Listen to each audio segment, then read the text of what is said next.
इधर उमेश और राजूपाल का कत्ल आखिर क्यों हुआ, इसके पीछे 19 साल की कहानी है। कहानी अदावत की जो अतीक, राजू और उमेश के बीच थी। अतीक का आधा परिवार जेल में है, लेकिन उमेश पाल की हत्या का आरोप भी अतीक पर लगा। हम आपको इस रिपोर्ट में पूरे हत्याकांड में पिछले पन्नों की तरफ लेकर चलते हैं।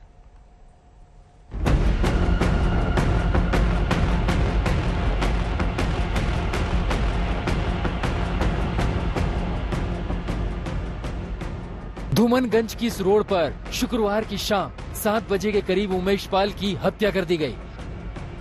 और ये भी संयोग है कि 2005 में उमेश पाल के दोस्त विधायक राजू पाल की भी इसी रोड पर हत्या कर दी गई थी, और जिस हत्या में उमेश पाल चश्मदीद गवाह था। दोनों बार नाम सामने आया, एक ही नाम, बाहुबली अतीक अहमद। दो पाल दोस्तों ने दी अतीक को चुनौती। राजू ने अतीक के भाई को शिकस्त दी। चंद महीने बाद राजू का कत्ल हो गया। राजू कत्ल में अतीक आरोपी नंबर 1। राजू कत्ल के गवाह उमेश पाल का कत्ल। आरोपी नंबर 1 फिर अतीक अहमद। जी हां, ये सियासत और अपराध की ऐसी कथा है जिसकी इबारत 19 साल पहले लिखी गई थी। शहर वही प्रयागराज। अतीक अहमद सांसद बन गया था और उसकी सीट प्रयागराज पश्चिम से उपचुनाव में उसका भाई किस्मत आजमा रहा था। नवंबर 2004 का वक्त था। राजू ने अतीक के भाई खालिद अजीम उर्फ अशरफ को शिकस्त दे दी और फिर 2 महीने के अंदर राजू पाल का कत्ल हो गया। भरी सड़क पर उसे गोलियों से छलनी कर दिया गया। दिन था 25 जनवरी 2005 और यहाँ से सीन में आता है उमेश पाल, राजू पाल का दोस्त और इस हत्याकांड का चश्मदीद गवाह। उमेश पाल की भी राजू पाल के ही अंदाज में हत्या कर दी जाती है। राजू पाल और अतीक की रंजिश की दास्तान भी 2005 से शुरू हो जाती है। राजू पाल हत्याकांड में उमेश गवाह बना तो अतीक से उसकी दुश्मनी हो गई। उसे गवाही देने की धमकी दी गई। 2016 में कत्ल में उमेश नामजद हुआ। इसके पीछे भी अतीक की साजिश का आरोप लगा। 2017 में उमेश को हत्याकांड में क्लीन चिट मिली। 16 के हत्याकांड में पुलिस ने अतीक पर चार्जशीट दायर की। राजूपाल केस में तेजी से सुनवाई चल रही थी। 6 हफ्ते में फैसला आने वाला था और तभी गवाह उमेश पाल का कत्ल हो गया। अब सरकार कह रही है कि सभी दोषी जल्द गिरफ्त में होंगे। बहुत ही दुखद है। इस मामले में हम किसी को छोड़ेंगे नहीं। उच्च स्तरीय जांच हो रही है, एसटीएफ लगी हुई है और शीघ्र ही सभी अभियुक्तों की गिरफ्तारी होगी। दूध का दूध पानी का पानी होगा।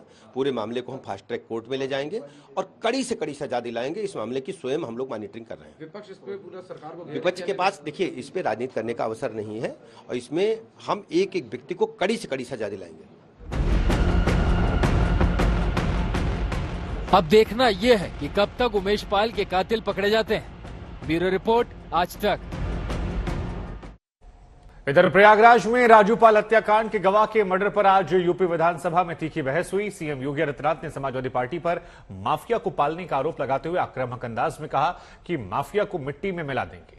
अखिलेश ने पलटवार किया कि कानून व्यवस्था की पोल खुल रही है और सरकार विकास का दम भर रही है। इस माफिया को मिट्टी में मिला देंगे। एक तरफ अपराधियों को प्रश्रय देंगे, उन्हें गले का हार बनाएंगे।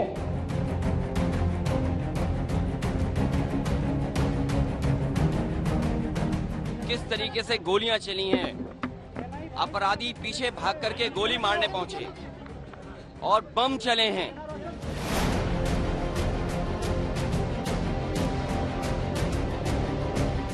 कत्ल प्रयागराज के धूमनगंज की एक रोड पर हुआ, लेकिन सियासत पर धमक पूरे यूपी में सुनी गई। बयानों के तीर लखनऊ की विधानसभा में चलने लगे। समाजवादी पार्टी ने प्रयागराज में राजूपाल हत्याकांड के चश्मदीद गवाह उमेश पाल के कत्ल को लेकर योगी की सरकार पर सवाल उठाए तो योगी फुल फॉर्म में आ गए। योगी ने विरोधियों की विधानसभा से ऐसी खबर ली कि सुनने वाले हैरान रह गए। ऐसा लगा कि आज योगी किसी मोर्चे पर नहीं चुकेंगे। उन्होंने सीधी चेतावनी दी कि माफिया को मिट्टी में मिलाकर रहेंगे। कि जिस अतीक अहमद के खिलाफ पीड़ित परिवारों ने मुकदमा दर्ज कराया, उसके परिवार के खिलाफ, वह समाजवादी पार्टी के द्वारा पोषित माफिया है और उसकी कमर को तोड़ने का काम हमारी सरकार ने किया है। और फिर मैं कह रहा हूं, इसे हम कह रहे हैं, इस माफिया को मिट्टी में मिला देंगे। सरकार किसी है, सरकार किसी है, गफलत में हो, ये माफिया है, इनको मिट्टी में मिलाने का काम करेंगे।